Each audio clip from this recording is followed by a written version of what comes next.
Hi designers welcome. ಇಲ್ಲಿ ನೋಡ್ಬೋದು ಒಂದು ಸ್ಯಾರಿಯಿಂದ ಇದು ಎಂಬ್ರಾಯ್ಡರಿ ಇರೋ ಸ್ಯಾರಿ. ಒಂದು ಸೈಡ್ ಮಾತ್ರ ಬಾರ್ಡರ್ ಇದೆ, ಎರಡು ಸೈಡ್ ಇಲ್ಲ. ಇಲ್ಲಿ ನೋಡ್ಬೋದು ಇದು ಪಲ್ಲು ಪೋರ್ಷನ್, ಸ್ವಲ್ಪ ಬಾರ್ಡರ್ ಇದೆ. ಲೈನಿಂಗ್ ಕ್ರೇಪ್ ತೊಗೊಂಡಿದ್ದೀನಿ 3 ಮೀಟರು, 5.5 ಮೀಟರ್ ಸ್ಯಾರಿ. ಸೊ ಇಲ್ಲಿ ನೋಡಿ ಪ್ಲೇನ್ ಪಲೋಸಾ ಅಂದರೆ ಎ ಲೈನ್ ಪಲೋಸಾ ಹೊಲ್ದಿನಿ, ಫುಲ್ ಫಿಕ್ಸ್ ಬೆಲ್ಟ್ ಇದು.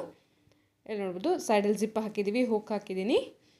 ಸೊ ಪ್ಲೇನಾಗಿ ಹೊಲ್ದಿರೋದಿದೆ. ಒಂದು ಸೈಡ್ ಬಾರ್ಡರ್ ಇದ್ದರೆ ಮಾತ್ರ ಈ ಥರ ನಾವು ಪ್ಯಾಂಟ್ನ ಹೊಲ್ಕೊಳ್ಳಿಕ್ಕಾಗುತ್ತೆ, ಇಲ್ಲಾಂದರೆ ಬಟ್ಟೆ ಸಾಕಾಗಲ್ಲ. ಸ್ಯಾರಿದು ಎರಡು ಕಡೆ ಬಾರ್ಡರ್ ಇದ್ದರೆ ತುಂಬ ಬಟ್ಟೆ ವೇಸ್ಟ್ ಆಗುತ್ತೆ.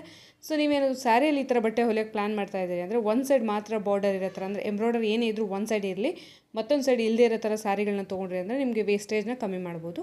ನೋಡ್ಬೋದು ಪ್ಯಾಂಟಲ್ಲಿ ಕೂಡ ನಾನು ಪಟ್ಟಿ ಹಾಕಿ ತಿರುಗಿಸಿದ್ದೀನಿ, ಯಾವುದೇ ಥರ ಸ್ಟಿಚಿಂಗ್ ತೋರಿಸ್ದೇ ಇರೋ ಥರ. ಇದು ಟಾಪ್. ಇಲ್ಲಿ ನೋಡಿ ಇದು ಟಾಪಲ್ಲಿ ಏನು ಮಾಡಿದ್ದೀನಲ್ಲ ಅದು ಅದರದ್ದು ಪಲ್ಲುದು. ಬ್ಯಾಕ್ ಪ್ಲೇನ್ ಇದೆ.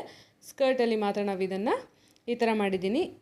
ಇದು ಕೆಳಗಡೆ ಏನು ಪ್ರಿಲ್ಸ್ ತೊಗೊಂಡಿದ್ದೀನಿ ಅದರದ್ದು ವೀಡಿಯೋ ಕೂಡ ನಾನು ಶೇರ್ ಮಾಡಿದ್ದೀನಿ, ಚಾನಲಲ್ಲಿ ನೋಡಿ. ಇಷ್ಟ ಆಯ್ತಂದರೆ ಲೈಕ್ ಮಾಡಿ, ಚಾನಲ್ಗೆ ಸಬ್ಸ್ಕ್ರೈಬ್ ಮಾಡಿ ಮತ್ತು ಸಪೋರ್ಟ್ ಮಾಡಿ. ಬಾಯ್ ಬಾಯ್.